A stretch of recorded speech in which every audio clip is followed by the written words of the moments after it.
বেশ কয়েকদিন ধরে ঘাটাল জুড়ে একটি চর্চার বিষয় হয়ে দাঁড়িয়ে পকসো আইনে অভিযুক্তকারী ইসলাম খান, যিনি পেশার খাতিরে কিন্তু সৌদিতে থাকেন। কিন্তু আমরা দেখতে পেয়েছি ঘাটাল আদালতে একটি বিষয় নিয়ে জোর চর্চা চলছে, সেটি হচ্ছে পকসো আইনে অভিযুক্তকারী সেই ইসলাম খান কিন্তু হাজির থাকতে পারেননি, যিনি পেশার খাতিরে সৌদির দুবাইতে থাকেন। যে ডিফেন্স লয়ার বরুণ শাসমল নামে, তিনি কিন্তু নকল আসামিকে হাজির করেছিলেন কোর্টে। এই ঘটনা জানাজানি হতে 10 তারিখ অর্থাৎ গতকাল 10ই জুন কিন্তু সেই কোর্টে আসল আসামিকে হাজির করার জন্য ডিফেন্স লয়ারকে বলেছিলেন জজ। সেই পরিপ্রেক্ষিতে গতকাল কিন্তু সেই ডিফেন্স লয়ার হাজির করতে পারেননি আসল আসামিকে, তিনি নকল আসামিকে হাজির করেছিলেন, যার নাম কিন্তু ইসলাম খান নয়, তার নাম হচ্ছে ইসরাইল খান। সেই নকল আসামিকে কালকে কাস্টডিতে নেওয়া হয় এবং ডিফেন্স লয়ারকে শোকজ করেন, যাকে আগামীকাল অর্থাৎ 12ই জুন তাকে বলা হয় রিপোর্ট জমা দেওয়ার জন্য। তো আগামীকাল আমরা এই যে পকসো আইন চলার যে মামলার বিষয়টি, তার আসল পরিণতি কিন্তু জানতে পারবো। নমস্কার, আমি এই মুহূর্তে রয়েছি ঘাটাল আদালতে। আপনারা দেখছেন ঘাটাল মহকুমা টিভি। আমি পাপি, আমার সঙ্গে রয়েছে কবিতা। ঘাটাল আদালতে নকল আসামি পেশ করে জামিন নেওয়ার ঘটনায় ফের চাঞ্চল্য ছড়িয়েছে। মঙ্গলবার 10ই জুন এই মামলায় অভিযুক্ত ইসলাম খানের বদলে ইসরাইল খানকে ঘাটাল আদালতে তোলা হলে আদালতের নির্দেশে তাকে পুলিশি হেফাজতে পাঠানো হয়। অভিযোগ, পকসো মামলায় জড়িত আসল অভিযুক্ত নিমতলা এলাকার বাসিন্দা ইসলাম খান দীর্ঘদিন ধরে সৌদি আরবে অবস্থান করছেন, অথচ তার পরিবর্তে ইসরাইল খান নামে এক ব্যক্তি আদালতে হাজির হয়ে নিজেকে ইসলাম খান বলে পরিচয় দিয়ে আইনি প্রক্রিয়ায় অংশ নেন এবং জামিনও নেওয়া হয় বলে অভিযোগ। গত 15ই মে বিষয়টি প্রকাশ্যে আসতেই ঘাটাল আদালত চত্বরে ব্যাপক শোরগোল পড়ে যায়। ঘটনার তদন্ত শুরু করে পুলিশ। মামলার অভিযোগকারীর মা আদালতে এসে জানান, নালায় জল ফেলা নিয়ে প্রতিবেশীদের মধ্যে বিবাদ বাঁধে। সেই সময় ইসলাম খান তাকে মারধর করেন বলে অভিযোগ। তিনি আরও দাবি করেন, তার মেয়ে বাধা দিতে গেলে তাকেও মারধর করা হয় এবং শ্লীলতাহানির চেষ্টা করা হয়। সেই ঘটনার ভিত্তিতেই মামলা দায়ের হয়। 10ই জুন বিরোধী পক্ষের আইনজীবী আদালতে নকল আসামিকে পেশ করেন এবং স্বীকার করেন তার অপরাধের কথা। এই পরিপ্রেক্ষিতে ওই নকল আসামিকে কাস্টাডিতে নেওয়া হয় এবং ওই বিবাদী পক্ষের আইনজীবী বরুণ শাসমলকে অ্যাডিশনাল ডিস্ট্রিক্ট জজ শোকজ করেন। রিপোর্ট পেশ করতে বলা হয়েছে 12ই জুন।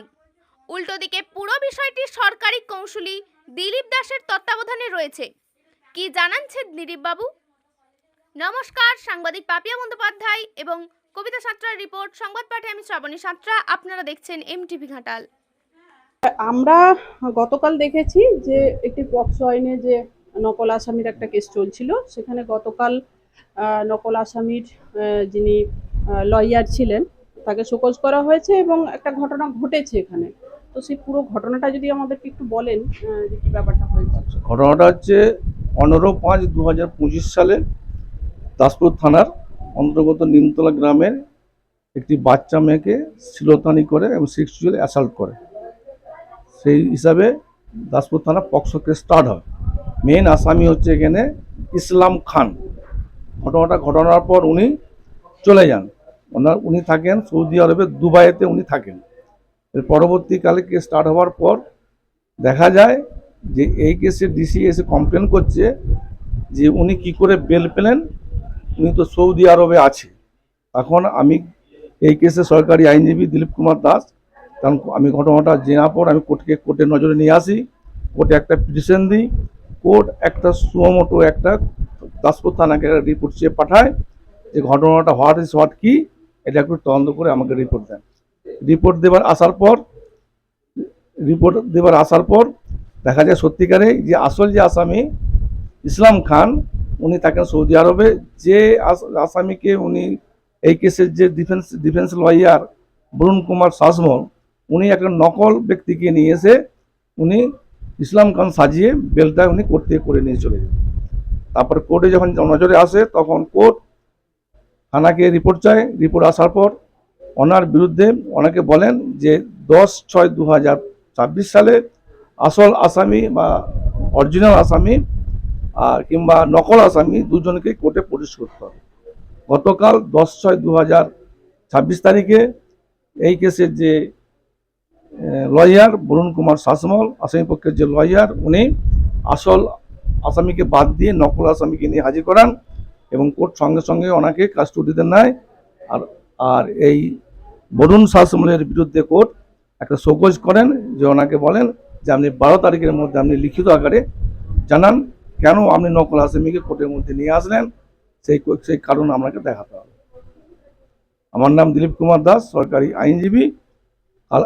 আগামীকাল 12 তারিখ, কালকে দেখা যাক বরুণ শাসমল ওনাদের আইনজীবী, আসামি পক্ষের আইনজীবী বরুণ শাসমল উনি কি রিপোর্ট দেন, কি লিখিত দেন, সেটা পরবর্তীকালে বলা যাবে। ধন্যবাদ।